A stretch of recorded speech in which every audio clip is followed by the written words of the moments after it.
Bingo, let's do it. Welcome back, everyone. We are going to commence the afternoon session of Public Works and Infrastructure Committee.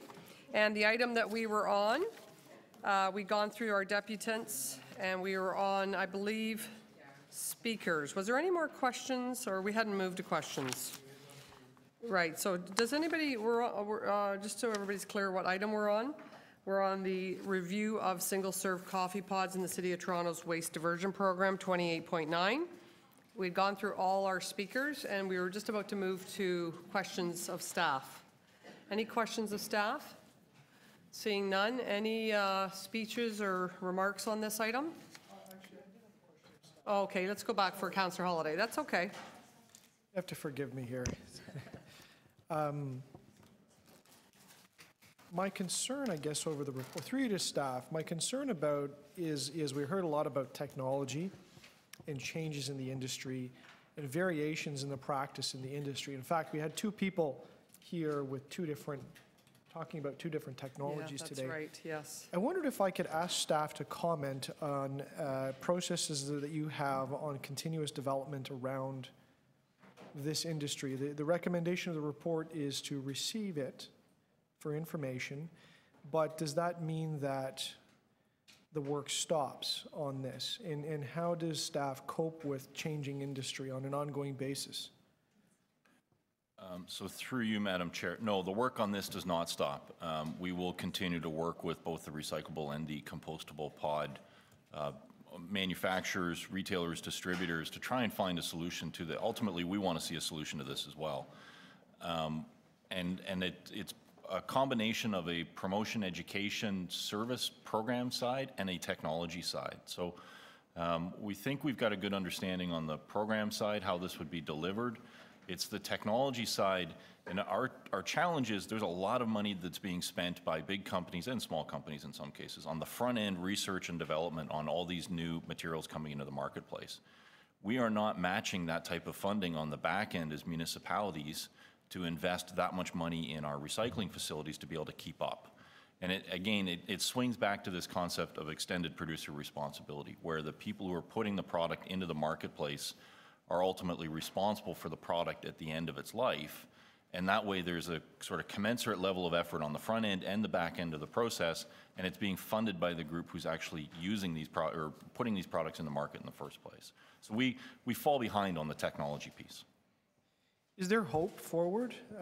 In the report, it talks a little bit about both of the technologies for the coffee pods, but one of them was the plastic components and doing a pilot test to see if it will work with our digester pretreatment systems. Is that something that staff are encouraged to explore further in order to assess whether or not this is something that could eventually make it into the organics waste stream? Yes, we're actually working with Club Coffee, one of the previous deputants, to run a test at our AD plant just to confirm that it will actually go through the process. And that's our concern. We don't want to accept a product if we know it's going to get skimmed off right at the initial stage and end up in a landfill site anyways.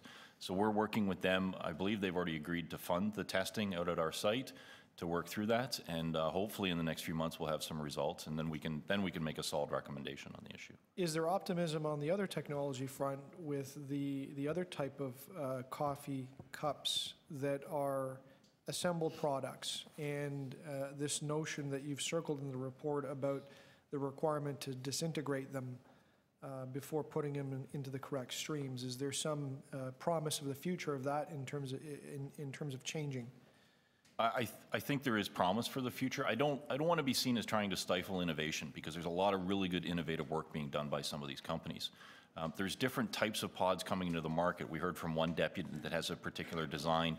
There's other designs coming into the market that may theoretically be easier to separate apart. So these products and designs, these companies are actively working on making them easier to pull apart and to separate. So that is a good sign that it's going in the right direction. Our challenge is keeping up on the technology side to be able to pull them out. I guess the last piece would be, in many ways, the taxpayers or the ratepayers or the users of our service to dispose of waste are consumers. And would you say that there is a consumer demand for the idea of reducing waste or zero waste, disintegrating the products, recycling the products, decomposing the products? And as you, as general manager, are you prepared to rise to that challenge to meet the consumer demand? Well, that's an incredible question, Councillor. I hope the answer is yes, but yes, we're always ready to rise to a challenge here in the Solid Waste Division. But consumer demand, I think absolutely, there's more and more consumer demand, and you can see that by the number of these new products and the amount of money that they're spending in getting these products out to market. I think there's consumer demand to see these more environmentally products coming into market. And hopefully we will be able to work with those companies to find a solution on the back end as well. My concern is always, if we do start accepting it into the program, is it good for the environment and can be managed in an environmentally responsible way? Is there a financially responsible way to add those to the program? So actually in June, PWIC, we're going to be bringing forward a report that actually lays out a stepwise process as to how we would go through considering adding a new material to the blue bin or green bin program, what conditions would be on that, what cost expectations there would be on the companies who are pushing to have them added. So we're going to bring that out, bring it through committee and council to get it endorsed, so that we're not dealing with each one of these new types of products in a one-off scenario. thank you. Yeah, I've just got a couple of questions. Councillor Holiday's inspired me. So black plastics and coffee pods are both challenges for the City of Toronto, correct? That's correct. And the issue here is that we're processing millions of pods. Is that correct? Millions are going through the system? We believe so, yeah. And so they end up in recycling or organics, so they have to be sorted out and removed, and all of this adds up to costs to the resident, correct, in the end? Correct. In the end, it's really it's creating pressure on taxpayers. So our facility equipment is not built to handle what's currently in the marketplace. Our equipment and the way we process things cannot handle it currently. I wouldn't, if you're talking specifically about compostable pods, we're going to run those tests to make sure that it is capable of doing that. On the recyclable side, we did observe the test at CFL where our material goes. It was to some extent successful in getting the plastic pod to where it needed to go. The bigger challenge is that pod going to be in a condition that it is recyclable once it gets there? And based on what we're seeing of material coming in the front door of the recycling facility, those pods have not been peeled, they've not been emptied, they are full pods coming in. And the challenge that we have is not necessarily with the plastic cup, it's with what happens to all that organic material in there, and does it then further contaminate other aspects of the recycling stream?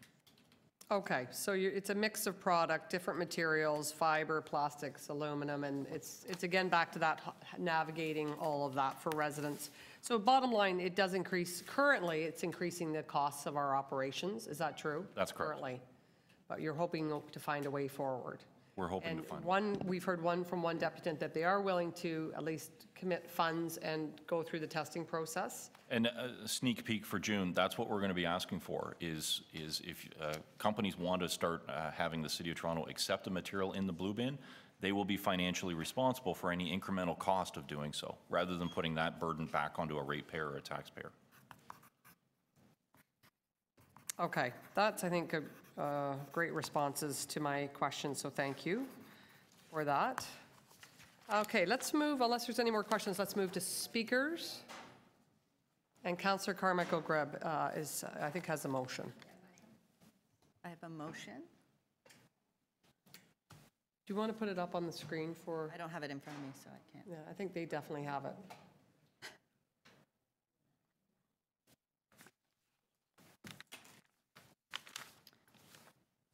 Request the General Manager, Solid Waste Management Services to continue to work with the producers of recyclable coffee pods, Stewardship Ontario, and other industry stakeholders towards an agreement that would allow for the recycling of coffee pods in the City of Toronto.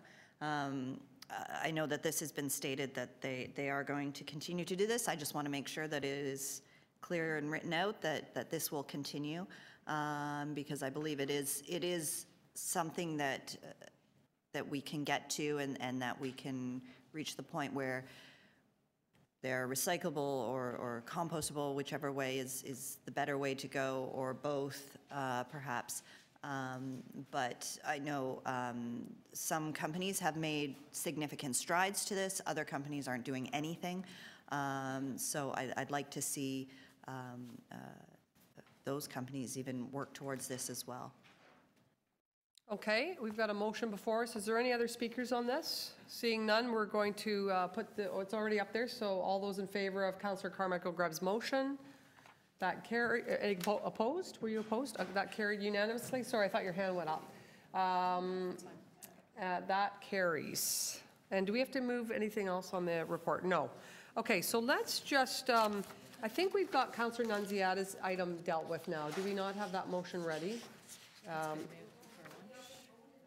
Oh, did we? Okay, sorry, yes, I'm sorry. I was thinking about your other item.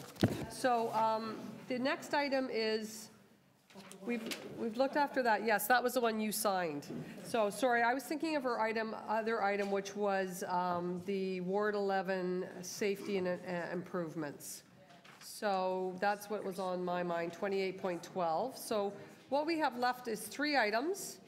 The car share pilot, and there's a short, very brief presentation staff would like to make on that. And then moving forward on the Ward 11 activities related to pedestrian and cyclist safety, and then we have the cycling network implementation, and we have speakers on that item. So the clerk's suggesting we do 28.12. Is that okay with committee, or? Okay, so this item is moving forward an action plan to improve safety and opportunities for peds and cyclists in Ward 11. We've got a couple speakers on this item, if they could come forward. So the first speaker is Rebecca Goodwin. Welcome, Rebecca.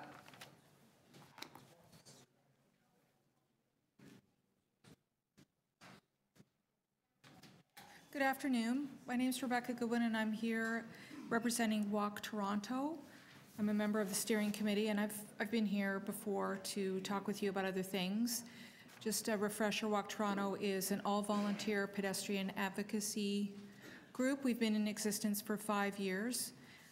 We kind of filled the void when the prior mayor disbanded the committee that worked as an advisor on pedestrian matters to City Council. So I wanted to bring hearty congratulations and accolades from Walk Toronto to Councillor Nunziata and her group on the preparation of this moving forward action plan.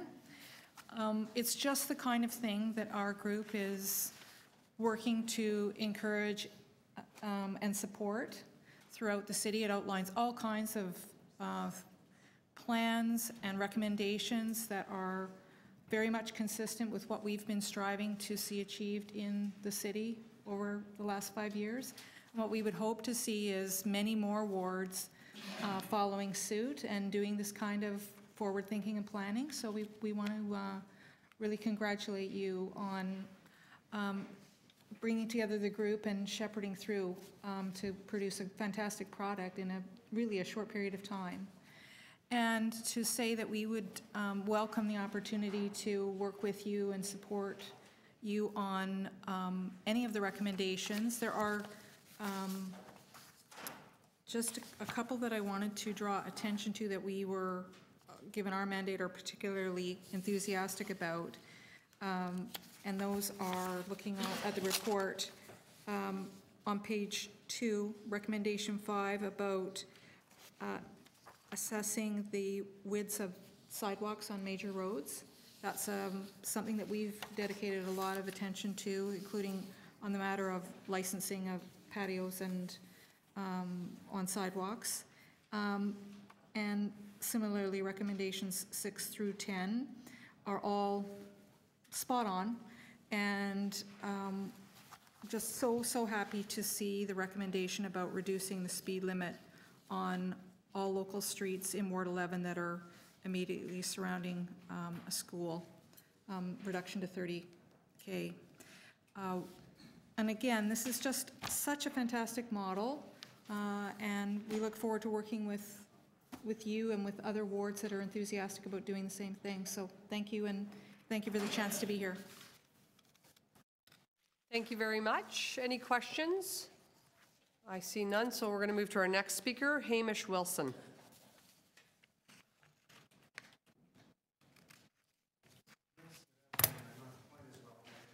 A little bit off the cuff, and I'm just wearing a T-shirt to support the Friends and Families for Safe Streets. I'm not speaking on their behalf or anything.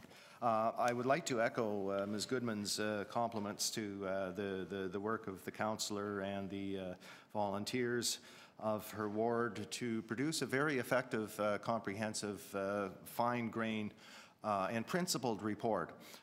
It is a model in some ways, so I thank you, Councillor. Please pass on the thanks to the volunteers.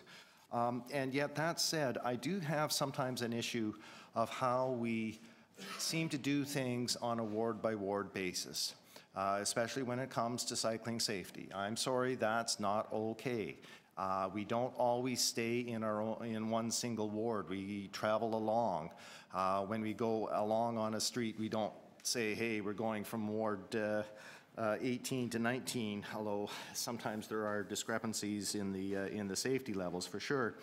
But we don't do our building bylaws on a ward-by-ward basis. We don't do our tax hikes on a ward-by-ward basis. I think some of us would like to opt out from tax hikes for a certain suspect subway extension. We don't do the non-smoking things on a ward-by-ward basis. So we have to move towards corridor thinking and really providing that connectivity, even though the work of this group has been really good at showing and documenting the nuance and the details, and they have grasped many principles. And I think what's being proposed is very much aligned with the official plan policies and the Places to Grow Act 3.2.2 and 3.2.3, which to some extent I think should make this sort of stuff automatic as opposed to just having a separate report and stuff. We should actually probably be doing this, but that's another automatically not having to have a whole process. Certainly, if you look at the current bike map, I was able to grab a copy, and Councillor Nunziata will know the ward's boundaries far better than I do. I don't usually get too far north of St. Clair, sometimes get up to Eglinton, and I was up that area yesterday, and boy, Eglinton's pretty, or on Sunday, and Eglinton is really rough to be biking on. It's horrible. One of the nice things in this report was that commuters, they say commuter cyclists actually like direct routes, and it's very true. So in order to actually enhance cycling, we've got to have direct routes, and it's a very hard ward to work with because there are so many obstacles, geographic, institutional, to some extent, the rail lines. So you can see that there's a bit of a desert for bike facilities in this area. Also in the 2001 bike plan, you can see, there we are, I think that's closer. There's a gap through here, just as there is down in the lower west core, which I've been more concerned about because that's where more cyclists are. But I don't think we even got to doing the bit of Trethui, where is Trethui in the bike plan? Up there. That isn't done yet, I don't believe. So we're really slow in actually doing the things that are in the bike plan. So this begs the question of, okay, we have a wonderful report. When are things actually going to be done? Where's the money, etc.? And I do hope that we'll manage to find money, but to some extent we should take a number to some extent because we're not doing things in the central core that are really essential in the bike plan. And if you look at the crash stats, some of you have seen this before, I'm sure. This is what's focused me for the last, decade or two. There's a clear pattern of harm and crash on the old core streets. It was noted in the bike plan, I'm not sure what page it was. Collisions are more frequent, the 2001 bike plan, collisions are more frequent on streets with high levels of bicycle traffic such as Bloor College and Queen. Notice of hazard again, please. And we do have more cyclists in the central core area than the more outerlying areas. And that brings up another thing that you've managed to do with your new bike strategy, which in my view is kind of active discrimination against the core cyclists in having a different scale of shading and regard for urban cyclists versus the more suburban cyclists. 15 seconds. So this is good, but we also have to think of where's the money, and given the expenses associated with Scarborough Subway, we should be thinking about bold things like lots of tunnels under the rail tracks to actually provide that connectivity. That's the sort of thing that we should be thinking about if we really want to improve the ability of people in Ward 11 to get around. We've got to make those sort of connections and that sort of investment. Thank you. Any questions for Hamish? I see none, so we're going to move to questions of staff. Any questions for staff on this item? No. Speakers? Councillor Nunziata. Yes, thank you very much. So I gave the copy of the report to the members of the committee. And first of all, I want to thank Barbara Gray, because Barbara Gray did attend a couple of my meetings. And special thanks to Jennifer in my office that compiled the report, that did the report. It's a very impressive report, and it's probably one of the first and that was done through the local wards. And I'm very proud of Jennifer putting all that work into that report, because she actually drafted up the report and put the content. So thank you.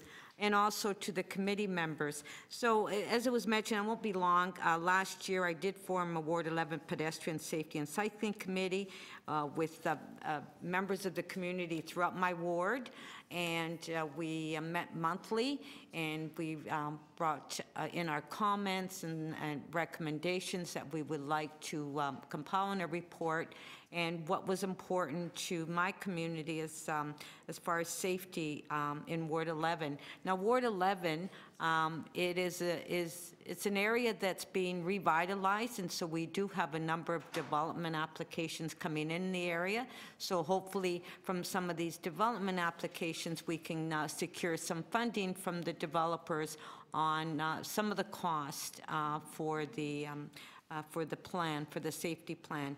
And so I'm just asking, and the recommendation is there, that the refer the report moving forward an action plan to improve safety and opportunities for pedestrian cyclists in Ward 11 to the General Manager of Transportation Services to consider the recommendation from the Ward 11 Pedestrian Safety and Cycling Committee and report back to the appropriate standing committee for approval where required. And some of these recommendations that are in my report are part of the plan, the cycling plan, the existing cycling plan that we have. So I'm urging the members of the committee to please endorse the plan and move the recommendation on my behalf. Thank you. Okay, thank you, Councillor Nunziata. I guess there's a couple questions, right, on this, or I guess not questions, but questions of the mover. I guess she's not really moving it. Okay. I wondered if I may raise a point of order, Chair, and have the clerk comment. The recommendation through the councillor's letter is to refer the matter to Transportation Services staff. Does the referral in itself indicate an endorsement by the PWIC, or is it simply a referral so that the staff can examine this and take action as necessary? Nancy? Yeah.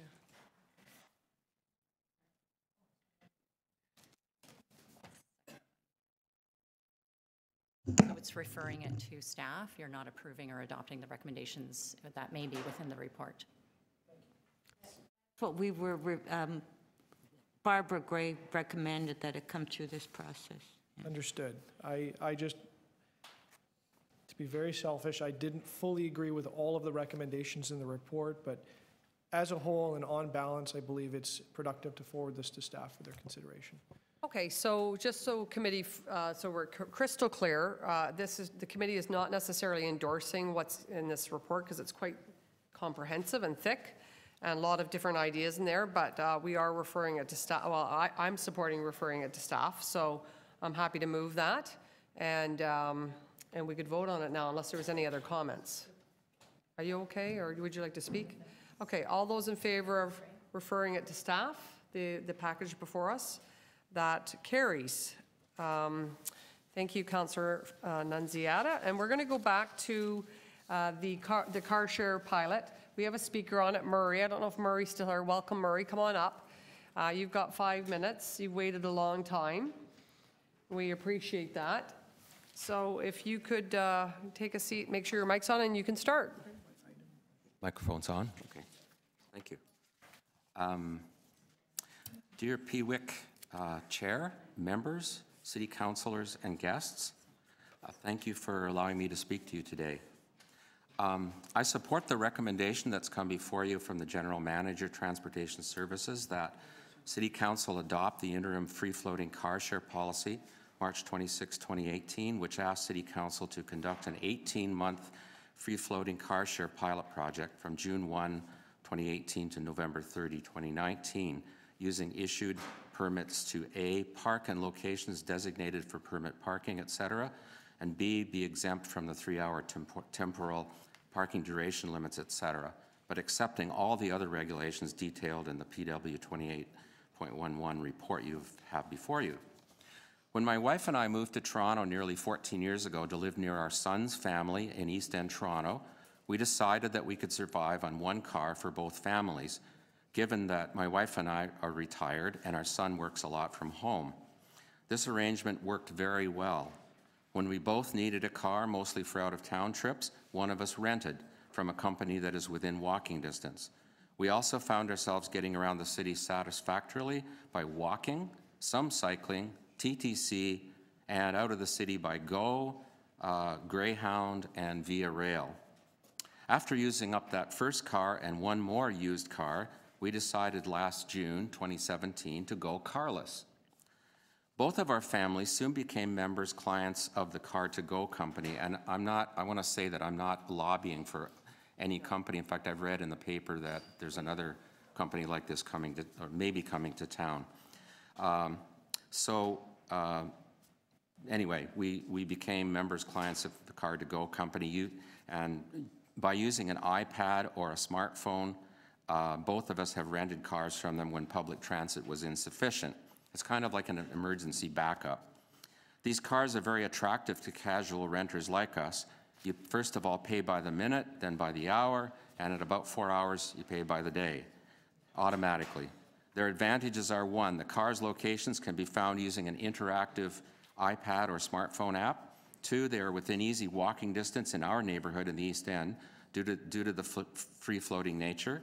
The cars can be opened and made drivable in minutes from a smartphone app or an electronic card, and I didn't put this in my report, written report, but 3, the cars are returned to an open parking spot in our own neighborhood. My city councilor and media articles made me aware that there's opposition to this pilot due to fear of free-floating rental cars taking scarce parking space, but the reality is perhaps unexpected. I read many years ago that every auto purchased requires 8 parking spaces. Talk about subsidized. What's subsidized is the car. 1 at home, 1 at work, 1 at the mall, etc. Car2Go's literature says that each Car2Go vehicle represents 11 cars not parked on our streets. Many people in cities where free-floating rental cars are available forego owning a second car, while some, like my son and I, have decided to go carless. Corporations that use fleet cars can reduce the size of their fleets by renting some of their vehicles. There's a list of benefits that I took from city staff literature, the report on January 24, 2018. I'm just going to read them and comment. So benefits: reduced vehicle ownership, thus opening up more parking space. Cost savings compared to owning or leasing a vehicle and maintenance. Reduced household transportation costs, a benefit when cost for everything else is rising.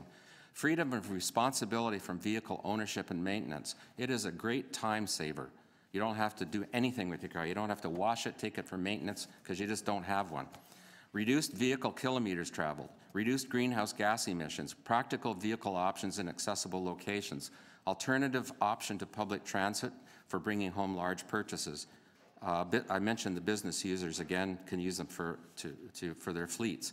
Avoiding parking congestion and provide time savings due to allocated parking space for car share members. Health benefits resulting from more walking, cycling, and transit use. We have found this to be a major benefit of not owning a car. Final reason I support this recommendation is my observation that we have far too many private automobiles in the city, including those trying to enter and leave the city on congested highways.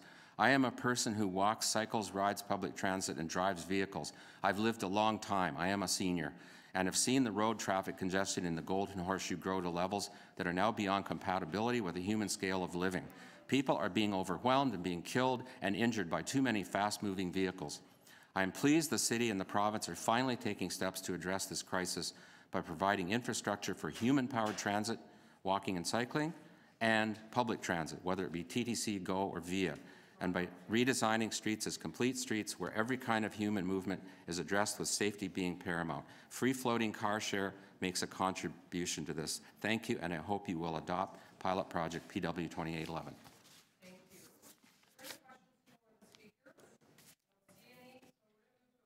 Okay. Presentation, if staff could just get in place. Thank you very much, Murray.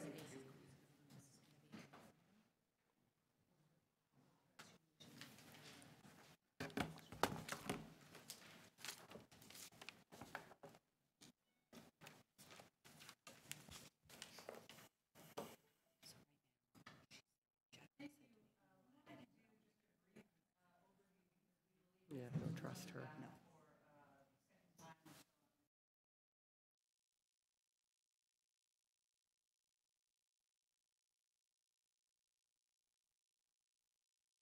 Oh, I think, you know what, it wasn't on. It wasn't on at all.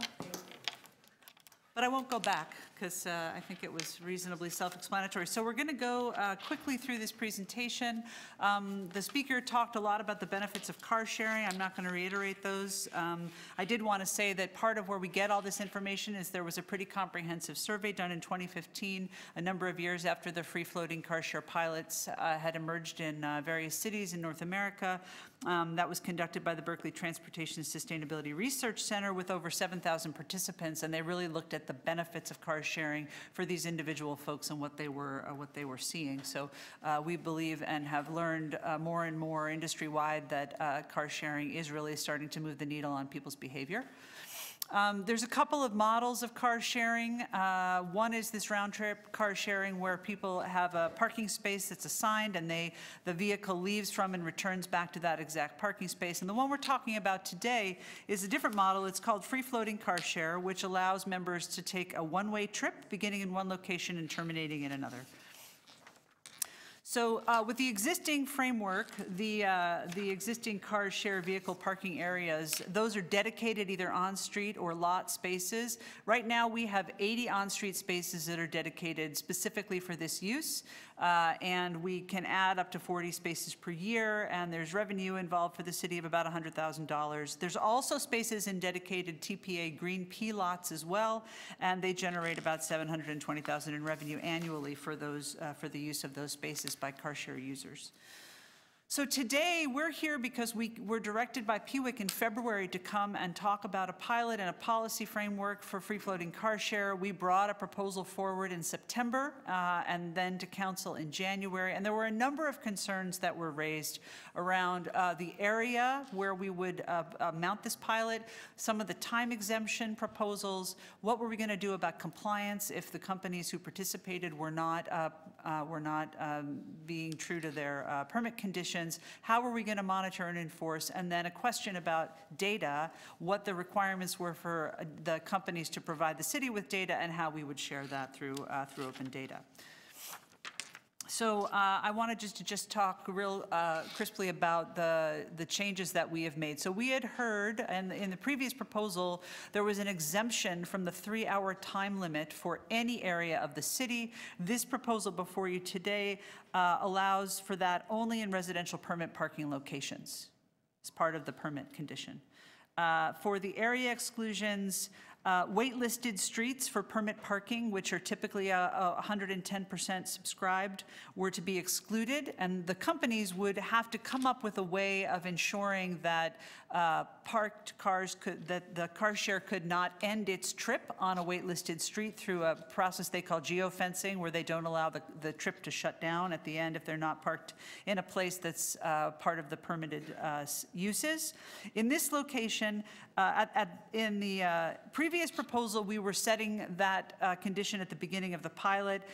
We had been asked to look for these area exclusions semi-annually at when those situations change, and so we've modified that to review those area exclusions on a semi-annual basis. And then we have proposed an increase in the time frame from 13 months to 18 months so that we can come back to council in June of next year with our findings of the proposal. The next couple of maps talk about, this was a pretty significant topic of discussion about streets where car share pilot, the permitted parking streets that the pilot would not apply. This first map is those waitlisted streets as we described. So in this area, participants would not be able to terminate a trip in a waitlisted area. That would exclude about 7,700 parking spots from existing permitted areas. Okay. We also were asked to look at what would be restricted if we had those streets that were at 95% capacity, and that would exclude about 9,900 spots in those permit parking areas.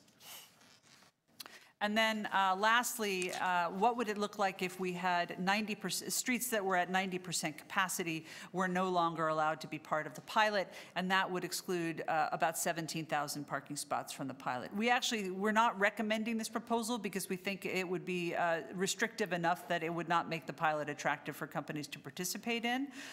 We do believe there's a lot of value in being able to conduct the pilot, especially in our city with our permit parking regulations such as they are, so that we can have a firm and established policy for free-floating car share moving forward that works within our existing framework.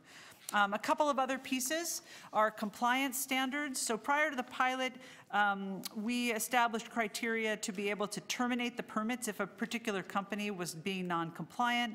And so we would continue to develop those requirements and ensure that permit issuance also had clear and discrete rules about termination should the company not be compliant, either terminating some or all of those permits. And then finally, taking data collected from the pilot and making sure that it was available on the city's open data catalog where possible.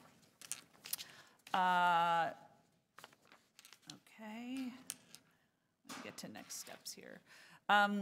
Fees, we are still proposing a Tier 2 fee as we did previously, which would, we've looked at a lot of other jurisdictions where car sharing exists in North America, and we believe this is a reasonable fee for us to test out the pilot. It's already within our fee bylaw, so if we had to make any modifications to that fee, we'd have to go back through the fee bylaw process. So we believe this is a fair fee, and that's would generate about $1 million in revenue if we were to move forward. And then the data that we will collect about complaints and compliance, we would conduct a survey about travel behavior, about vehicle ownership and car share use, so that we could help to inform the council's decision-making about a formal policy moving forward at the conclusion of the pilot. And I'm gonna let us deliberate after that. That's all for me.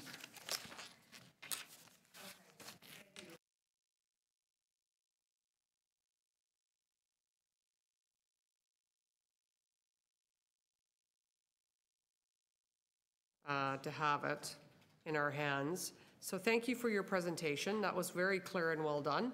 I think there might be a couple questions for you. Councillor Carmichael-Grubb. So there was confusion about this. I understand this now, but confusion about this at council, and I just want to clarify. So this would be a citywide policy. The pilot area is essentially in the downtown core, and that is because that is Car2Go's operating area. Is that correct? Through the chair, the pilot would be to allow the free-floating car share permits to be in any residential parking permit area. So that is beyond the existing Car2Go service area. But we anticipate that most companies interested in this market would be approximately in the Car2Go service area, at least for the foreseeable future of the time of the pilot, because that's where the demand for this kind of service generally is. But it would be applicable, if you want to go back to the map. But it is a citywide policy that So on any residential. in the mapping that's here, Yep. Any yellow area, not the darker yellow, but any yellow area is a permit parking zone, and it would be effective in those permit parking zones. So you have on the gray area, no residential permit parking outside. And also within that zone, it's a lighter gray, and the darker gray are areas in which there are no residential parking, permit parking currently. There's a couple of zones outside of the lighter gray that do have some waitlisted areas. So like my area, which is outside of the gray area, I have a lot of residential permit parking. They're just trying to get the map back up. Sorry, I'll hold your time. No, that's right.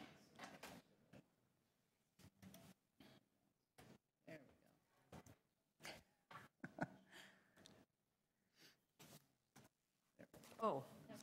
Oh. That's pretty. Yeah, I wish. Not if you look outside. So the pilot would be in effect in any residential permit parking area. So they could, so but car to go only goes to Eglinton. That is their essentially, service right? area as defined by them as a So company. another company could come in during the pilot period, or any time, really, and anywhere where there's, go anywhere, correct? Yes, any in company this could come universe. in and choose, because what we're regulating here is about the curbside space. And so Okay. our regulation is about, are they allowed to park in a permit parking zone? A company could come in and only park in private lots as well. And so our regulation is about the curbside space, and so this would So be. outside of this, the light gray, yellow area, I have a bunch of spots that are at 95 and above or are waitlisted, but they're not shown on this map. This is the map from the end of the last term that shows the only ones that are outside of the existing car-to-go service area is this zone here, which is less than 95%. I don't know if you can see where I'm pointing. And this zone here, which is less than 95%. There is one zone higher than 95%. So this map is from when? The last? Do you want to answer this? You can. Can I just step in here? Counselor, your ward is actually not represented here. It is, Right. it is just north, and the bottom portion of your ward does have streets that have permit parking. Yep. Neighboring wards, my neighboring entire wards ward as does. well. So permit parking actually extends as far as north as the 401. So it is a rather large area that's just north of the area that you see on this map. I was told that this map included all permit parking areas, so my apologies for that. that I omission. think that's where some of the confusion comes in, especially just outside of the downtown core, is that there is, I have a lot of permit parking in my area. I think Councillor Robinson does as well. To But it's not clarify the reflected confusion, on this it map. would be in effect in any permit parking area, but the company who's operating a car share program would be able to define their service area, and curbside regulations would be in effect depending on if it was a residential permit area or otherwise. Okay, thank you. And I think, Councillor, one of the things that's important about the modifications that we've made is, as you know, that there's changes to those capacities. And so having the ability to look at them a couple of times over the course of the pilot will give us the most accurate information. And, sorry, just one more question. So currently, if another company came in, do we currently have to, like for Car2Go as an example, just because it's the easiest one, if they decide to move their boundaries north of Eglinton, is there any onus on them to have to let the city know and therefore let the councillors know? That would be a term of the permit that we would ask them to notify us with any changes to their boundary area. And that's already written in here? It would be a term of the permit when the permit issuance takes place. Okay. Okay. So similar to the same concept of what we do with an individual permit holder for the permit parking, we would have a permit requirement for any company coming in through this pilot that would articulate the terms under which they would operate. And so that would include the service area, and that would include the number of cars or vehicles that they would have in their operation, as well as a number of conditions around compliance in terms of service, et cetera. So we would have that, and we would have to sign off on that before we would allow them to operate. Okay, so they can't just go ahead and increase their service area? Nope.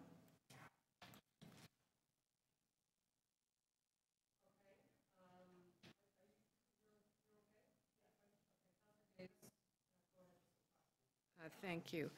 I'm sorry, I just missed the presentation, and I have read the report quickly, but what I still am not clear about, and I just want to confirm, the original proposal was going to allow the free-floating cars to park in areas that currently did not have permit parking. So has that been changed in this proposal? I believe it has. Through the chair, yes, that has been changed. There was previously an exemption to allow more than 3-hour parking in areas that do not have permit parking. That exemption is not in the proposed pilot. Okay.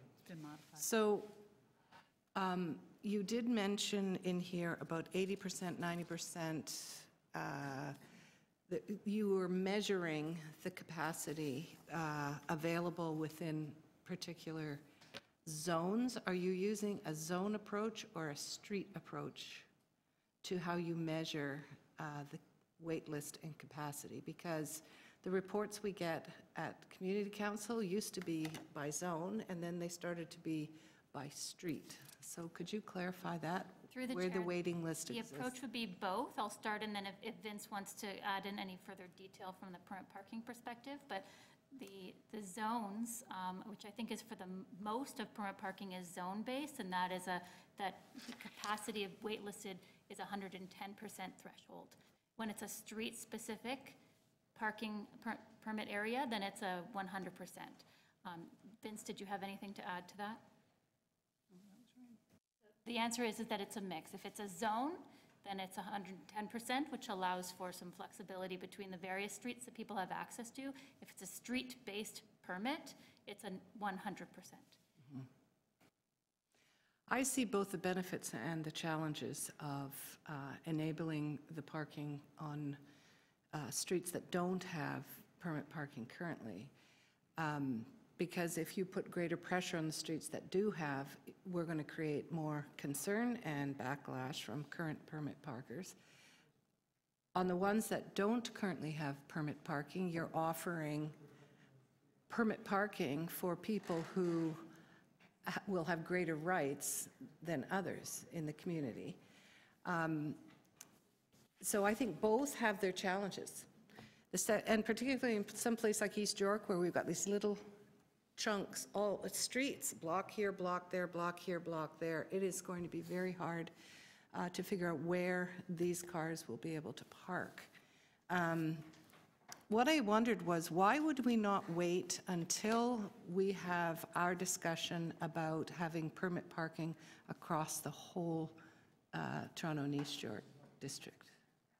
Well, through you, Speaker, I think the interest in getting this moving forward quickly, and quite frankly, the interest in doing a pilot where we can test and modify along the way, is because there's already free-floating car share in the city, as you know. It is already putting pressure on certain streets where there is permit parking, and we, last time talked about the violations that had happened, and I'm happy to say that some of those have been resolved over time since we met last.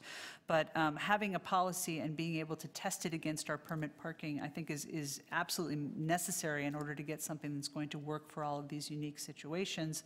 And I think, given that it's ongoing right now, we would like to get started on testing it, and I would rather keep them separate, because the conversation about permit parking in general is going to be a pretty robust and long-term conversation, and I think if we could get this moving forward sooner, we would have that much more information to bring. Okay. One of my last question has to do with when you say the streets are they have to remove cars within a reasonable period. And unless I missed it, I don't see a definition of what is reasonable. In the definition of clustering, that is when there is more than one car share vehicle from the same company on any given block. On the notification of a complaint of clustering, they need to remove that vehicle within 2 hours. Okay. So it's all going to be complaint-driven. The expectation is that the companies would be proactively monitoring the location of the vehicles, and quite frankly, that is in the interest of the company to make sure that those vehicles are moving to a place where they can be used by another member if they're not in an active place of use. But the requirement is, in the event of a complaint, they would need to move that vehicle within 2 hours. And why this clustering only applies to one company? What if I go in, I'm Cars to Go, and there are already cars from 3 other companies on that one block? It would not be, be a no-go anyway? it would certainly be something we'd want to look into, but in terms of the company being able to resolve their own issues with having multiple cars ganged up on various streets and having an impact on that particular street or block, those are the ones that we would focus on. And clustering in this case, in some cities, is more multiple cars, 2 or 3 or more. We tried to keep that at a pretty tight number so that we could ensure that we were able to monitor it and have the companies monitor it as well.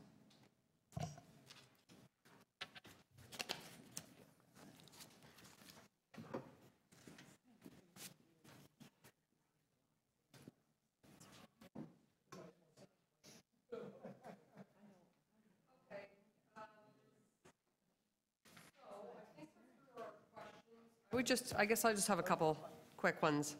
Oh, you too? Oh, you start then. You start, because I'm not organized. You go ahead.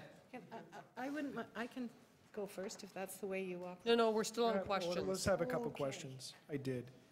I just wanted to ask a little bit about attachment 6, which is the parking infractions and associated fines. So this says that the compliance or the percentage of fines and penalties collected for Car2Go is 34.4%, which stands out from the others. And I wondered if staff could, through your chair, could it provide a comment on what's different here, or are these all contested, or is there just slow in getting payment? That concerns me. Through the chair, there was a request of staff to provide this information on the floor of council, so a supplementary report was created with these stats. I'd like to draw your attention to 2 things about them while I answer your question, Councillor. One is that the stats related to enterprise, those were related to enterprise car share as well as enterprise rent-a-car, so they overrepresented the amount of infractions associated with car sharing use. So I just wanted to make that clear, and we have some content about that in the report attachment that's before you. With regards to the discrepancy for the company that's currently operating free-floating car share, Car2Go, we asked for their comment on the rate of payment, rate of collection being so low. They did not provide comment other than to say that the process of collection can take up to 2 years, which is what Revenue Services has advised us of. What I can say is we asked Revenue Services for an update on this information, and they indicated that for 2017, the Car2Go percentage of fines collected is now at 51%. So it has improved since the last report. So to be clear, fines outstanding aren't things that are disputed in the court or tickets that have blown away. These are things that the city has provided notice to the car share company that it is owed. And I guess short of sending a collection agency or a bailiff or whatever we do, we're waiting for that money to be sent to us.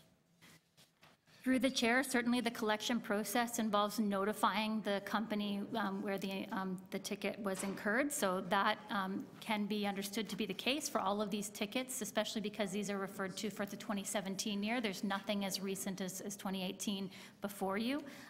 The reason for the not payment has not been provided to us.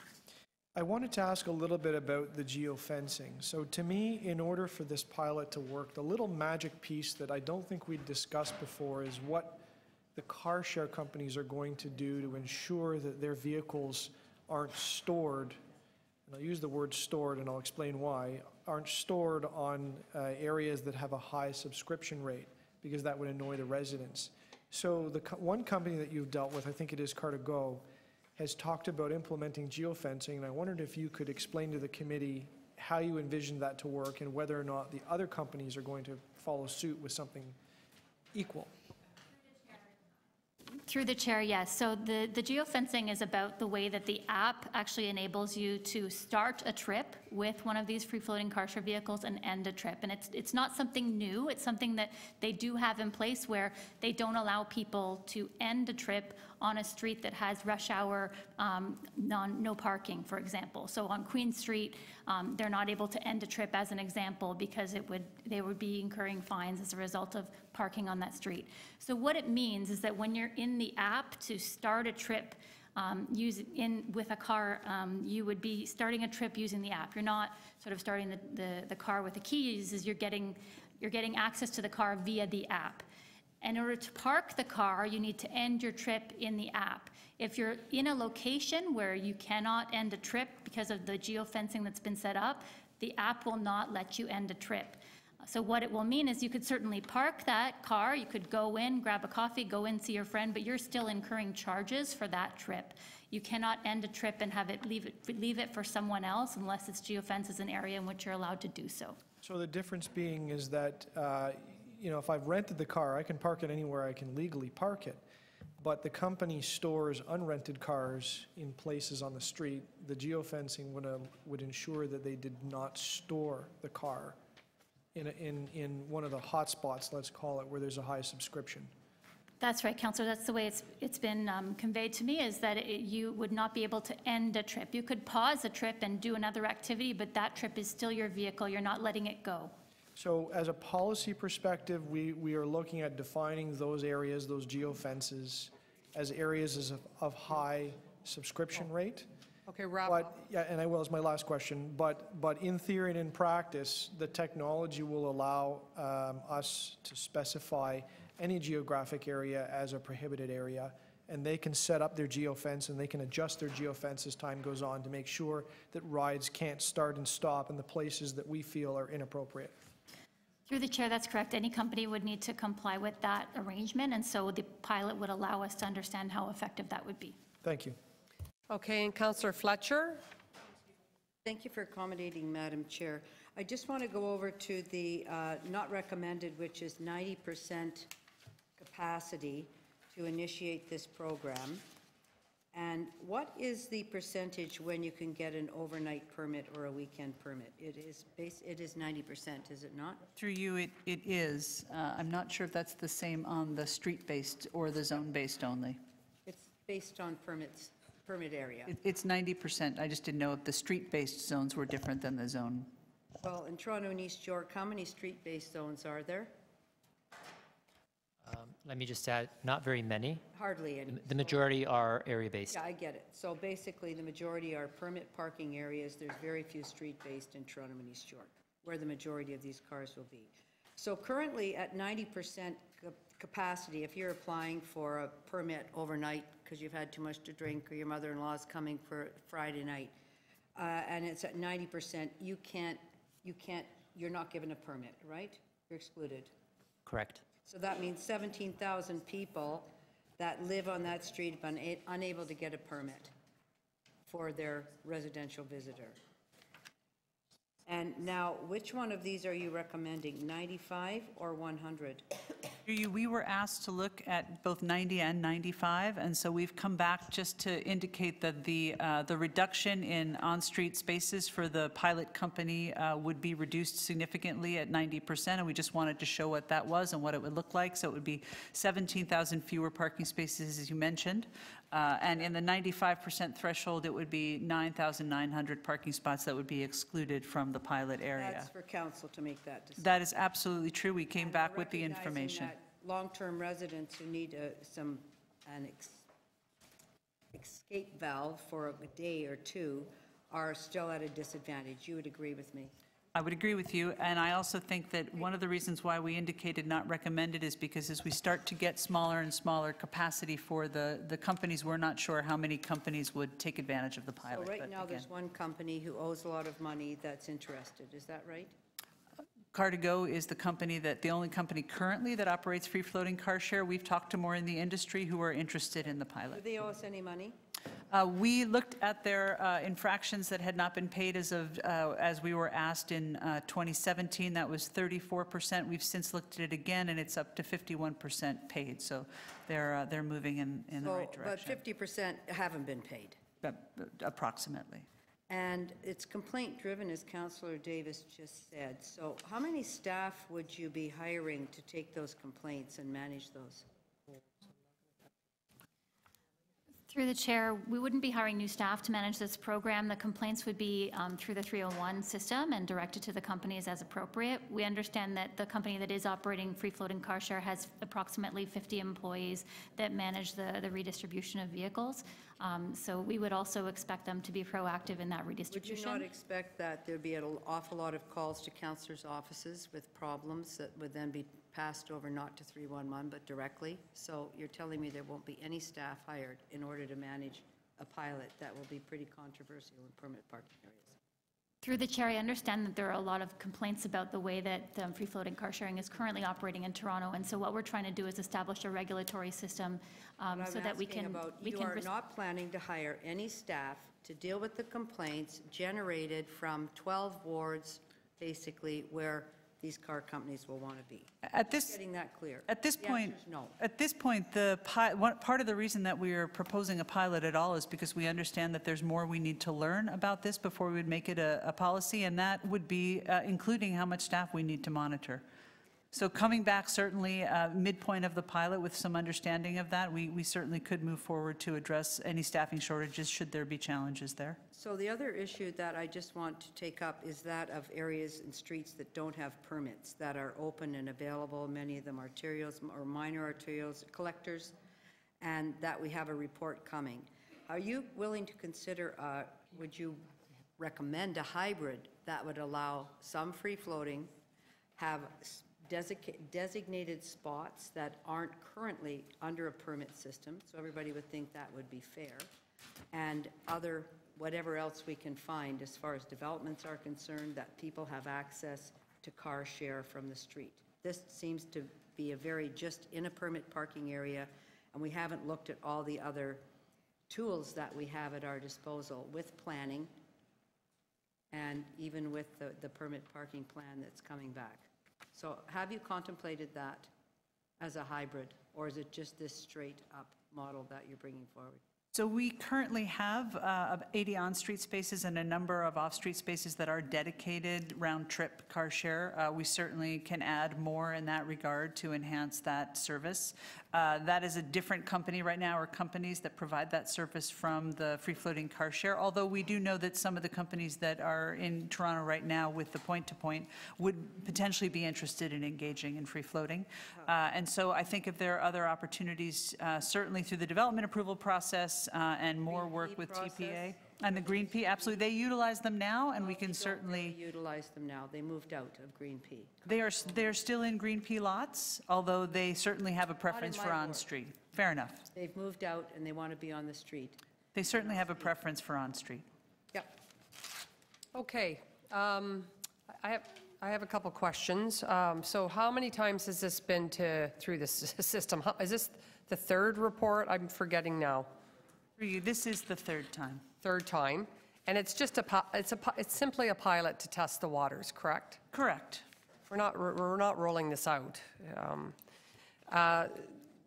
Also, I guess, just, I talked about this the very first time the report was here, but actually this has some very practical issues for just accommodating the number of cars we have to accommodate as a city, but also just environmental impacts. So could you just address those two issues? Yeah, absolutely, and I think the speaker addressed them quite well, so I didn't dwell on them, but certainly we're seeing with car share reduced vehicle ownership, we're seeing reduction in transportation household costs overall, which is huge given the affordable nature and challenges that people are having with affordability. Certainly a reduction in vehicle kilometers traveled, which means that people are using car share as just one of the mechanisms they use to get around, so they use transit, walking, and cycling. We have noted reduced greenhouse gases and emissions from reduced driving, and then, as I mentioned, increased walking, cycling, and transit use.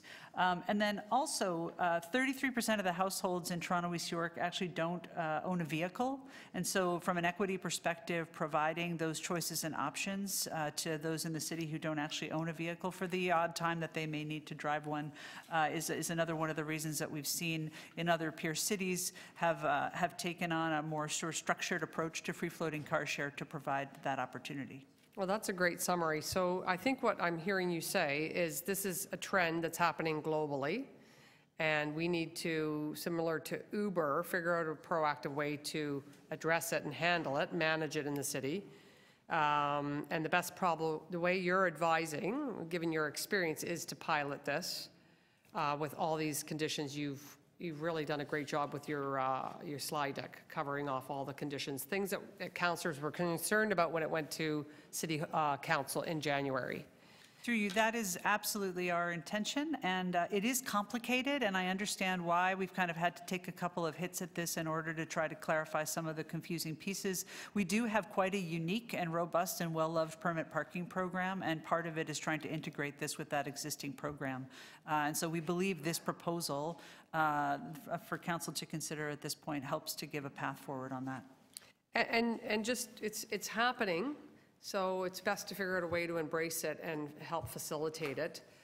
You know, taking in mind all the concerns that councillors have. I certainly understand their apprehension, but, you know, if you look at that demographic, I don't know, 20s to 30s, they're in that 20 to 35, maybe even 40 range. A lot of those households don't have vehicles, period. Absolutely, and there's also people who have a child who becomes driving age but doesn't have the ability to afford a car or have a second car, and we're also seeing groups of people who are seniors who decide they don't want to have a car but they want to have access to a vehicle from time to time, or maybe they've moved in to a condo downtown and there's no available parking. So it's quite a range of people who take advantage of this service, and I think it's well said to say that we would like to have a formal policy so that we can manage it and have it be quite clear and easy for people to understand and utilize. So the trend of, again, I'm just going to emphasize this, these young people, I'll just call them, lump them in as young people, they tend not to be purchasing cars because of the financial impacts, but also it's just not it's not really something they seem to do. I mean, I can think of any young person I know that lives in Toronto, and none of them have cars. So really, this is a really good option for them. And at the end of the day, it's reducing greenhouse gases, you're saying, and also the number of cars we have to facilitate in this city. That's correct, and as the population grows, and we've had a lot of conversations, certainly in council chambers, around the importance of increasing the ability and access to transit, walking and cycling as well, and making sure that infrastructure is available and safe. And so a lot of the people that you are describing, I believe, take advantage of all of those options to get around, and occasionally they want a car to be able to get around, and this helps to fill that gap for them. Multimodal? Absolutely. I'm just kidding. Okay, that's great. Thank you for those answers. We're going to move to speakers. Councillor Fletcher, would you like to speak on this item? Yes, I would. I'm just going to say I'm finding it still very unfair for the 95 and 90%, and when it gets to council, I won't be supporting that. I've had somebody come from out of town with someone very sick who needed to go into Toronto General and drove them to Toronto. They can't get a permit to park overnight on the street when they're staying with me because it's at 90% and not allowed to have a permit. So it seems very strange that somebody coming in, or when this first started for overnight permits and having overnighters and weekenders, someone had called me that they just had a baby and their mother had to come into town and she couldn't get a permit. She had to come for the weekend. And I think it's very unfair that residents are getting blocked out of getting a permit for whatever reason at 90% and will have a car share at 95. So whatever we peg as the number, it has to be for everybody. I can't see that we can have two separate policies. And by putting it at 95, we're just 5% above those people that need to. If your son or daughter wants to come over or stay, or anybody wants to come and stay at your place, they can't. I don't know about other wards, but I hear about this a lot. Don't have anywhere, if you've had a party and somebody doesn't want to drive home, you can't get a permit to stay over. That's the first thing. Second, I was very concerned when all of these companies moved out of green pea lots basically for overnight. They're available, they're everywhere. We've paid for them already, and some of them aren't always full. So knowing that you can always go there, you can check and see how many are there, I think that's a useful thing to have. I also believe that we should be looking at the streets that we've identified in lots of places that actually don't have permit parking yet. So there's nobody that gets to park there on a long-term basis, and I know which ones they are in my ward. And I don't think we should be naive that where people are going to want to park is close to restaurants, music. They're not going to want to park up unless you're going in a ravine, but they're going to park near the big arterials where there's lots of commerce and a lot going on. And we have residential right beside those streets. It's a tremendous amount of pressure. So I think that we have three streams here. We have people who need overnight permits. We have green P lots. We have unpermitted streets that we have full authority over, technically. And then we have places where people can go and cars can turn over. So I believe we're kind of on a one track, and it's not multimodal enough, if you want to say that, Councillor Robinson. It's just not multifunctional enough. And the fact that these guys, now since we noticed they owed so much money, they've coughed up 16%. They're still at 50%. Who does business with people that owe you that much money? It's just beyond me. And anybody that thinks that the calls are going to go to 311, yes, they will. But do you know where else the calls are going to come? Your office, my office. Probably not anybody else because they're not in the pilot area. They'll call you. I'll have my constituents call you because you're on the Public Works and Infrastructure Committee. But it may be a bit of an avalanche. They already feel like they can't park. We have a situation where years ago the city council passed a bylaw that said if you're just going to park there for 10 minutes and unload your kids and your groceries, you shouldn't get a ticket. The police refused to enforce that. Or if you're moving your car from one side to the other, you have a grace period in the morning from 9 to 12. The police refused to acknowledge that. So there are just a ton of tickets that people get in permit parking areas, and to now have I'm going to call it unregulated because they're so unregulated they don't pay the money they owe. Firms running around without a really clear structure where they also have to go in other places in areas that are going to be very popular. I remain concerned, and I've heard that. I have residents that want it, and I have residents that are concerned.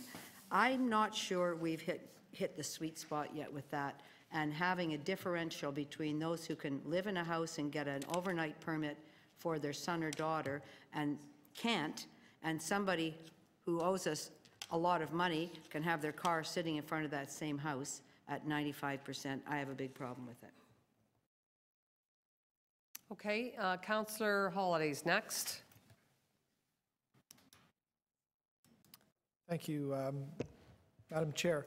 I have three motions to place, and if I could just ask that they be put on the screen in sequence. Motion A is a report request to the next council on a mechanism to enable community councils to remove a street or an area from the pilot project as necessary. And that kind of works in conjunction with B, that the General Manager of Transportation Services be requested to report directly to Council on April 24th on the feasibility of amending the interim policy to allow for areas above the 95% subscription rate. And the last is addresses what Councillor Fletcher just talked about, was to report on a mechanism about withholding permits to on vehicles for companies with outstanding fines or penalties, and simply to report back on that in the future. I worked a lot with the clerks and the solicitor to put these together, and they have convinced me that this is the form that I have to ask these questions, but I think they're top of mind to the committee. I'm really glad that Councillor Fletcher has come and talked, because it's a great illustration of that where different minds are on this particular issue. And I will also take a moment to thank staff, because they worked really hard on something to set the table for what I think is going to be quite the debate at council because of the different viewpoints. I believe these motions will give us some tools to try to deal with those matters. I don't know where everyone is on the question on what the cutoff threshold is. I know what the staff advice is. They've recommended areas that are waitlisted. I don't believe they made a recommendation on the 95% threshold, but they did recommend against the 90% threshold, and I'm going to take it that they know more about the dynamics of the car share companies than I do. So taking that choice has an implication, and council will make its choice. But I also know from my days on and meetings at community council that parking is extremely personal to people. And really affects their quality of life. And again, Councillor Fletcher gave some great examples of parties where somebody goes and has a party, you can't get a parking permit to stay overnight. So I feel strongly that we're about to embark on an 18-month pilot project, I think it would be great if there was a way that the community councils could deal with some of the very acute flash issues as they come up. And if there's a way to build in a mechanism to tweak this slightly, I think that would be very helpful. And I think it might bring over some councillors that may have some reservations or misgivings on this about a particular issue or two, maybe bring them into a collective consensus on something that we can do to try to make the city better. So I'm not sure how these mechanisms will work, but perhaps there may be a way to be found in consultation with the solicitor who had some ideas about processes around this. And then the last, I don't need to repeat again what my colleague said, but there's a company out there that has not paid a significant amount of money in fines owing. Perhaps an incentive to participate in a program such as this means that they should come up to date with their account. And that should be a reminder to all the companies that participate on this that this is about making revenue in business with public spaces. And if there's fines associated with that, they should be heading back towards the city and not sitting unpaid and unaccounted for such a long period of time. Thank you. Okay, any other speakers? I'm just going to place a motion on behalf of staff, so if the clerk could put it up on the screen.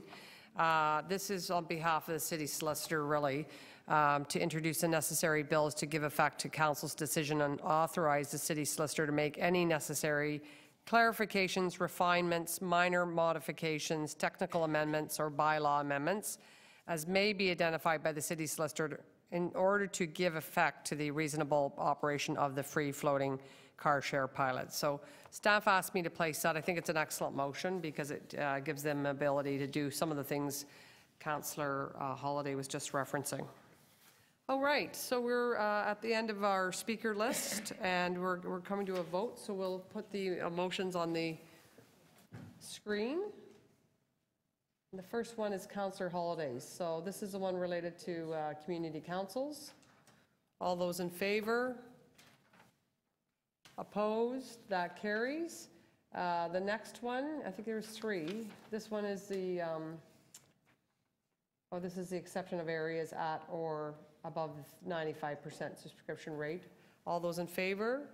Opposed? That carries. And the third one is the feasibility of the permits, and then the penalty notices and associated penalties, etc. All those in favor?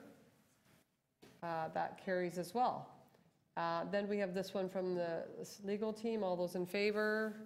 That carries. And then adopt item as amended. All those in favor? Carries. All right, so we have one item left. It has three speakers, if they're still here. PW 28.13, Cycling Network Plan, Implementation in Thorncliffe Park and Flemington Park. And I don't know if Kevin's still in the room. Oh, wow, you're patient, Kevin. I'm impressed. So I think Jeff Cattell's left, but I see Hamish is still here. So Kevin, you can start. You have 5 minutes, and then Hamish will be next.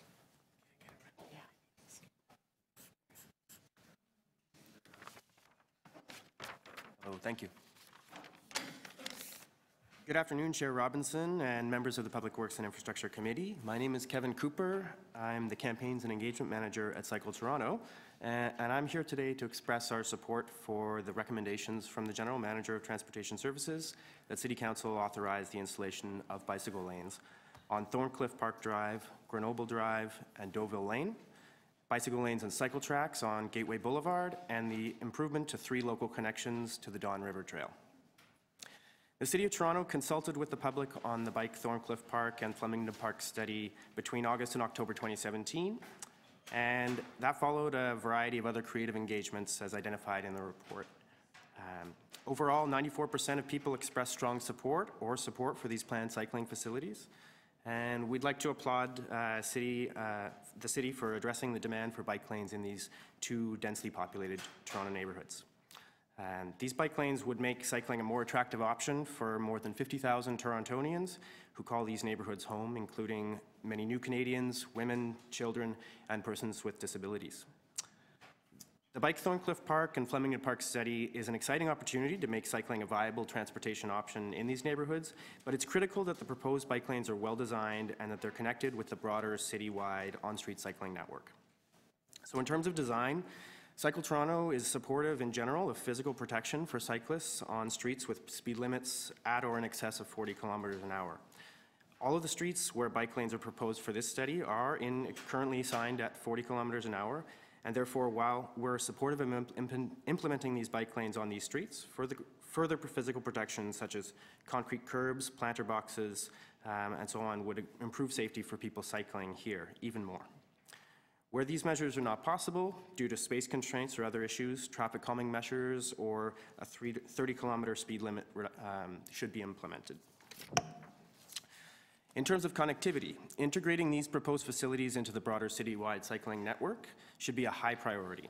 We're encouraged to see that future cycling facilities are planned between the Don River Trail and Overlea Boulevard, along Overlea Boulevard between Thorncliffe Park Drive and Gateway Boulevard, and along Farron Drive. These additions would unlock greater access to and from the many schools, shopping areas, places of worship, and other destinations in these busy neighborhoods, and would connect to the planned bicycle lanes along Eglinton Avenue East. Cycle Toronto is aware that the Overlea Bridge is currently under study for deck replacement. This is an exciting opportunity for cycling in these neighborhoods, as we are hopeful that a widening of this bridge deck will make it possible to include protected bike lanes on the bridge in the near future. In addition to our support for the recommendations before you today, we see bike lanes along Overlea Boulevard as the highest priority for cycling connections in these neighborhoods. Overlea Boulevard will need investment, but it's a critical link for cycling in these two neighborhoods. We look forward to seeing what's possible there. Safe and properly integrated bicycle infrastructure in Flemington Park and Thorncliffe Park will provide better transportation options for thousands of local residents. This will encourage more people to cycle for pleasure and for everyday trips. We look forward to seeing great improvements for cycling in Flemington and Thorncliffe, and we thank you for your consideration. Thank you. Any questions? Seeing none, Hamish, you're next. Thank you very much for coming today and waiting so long to speak.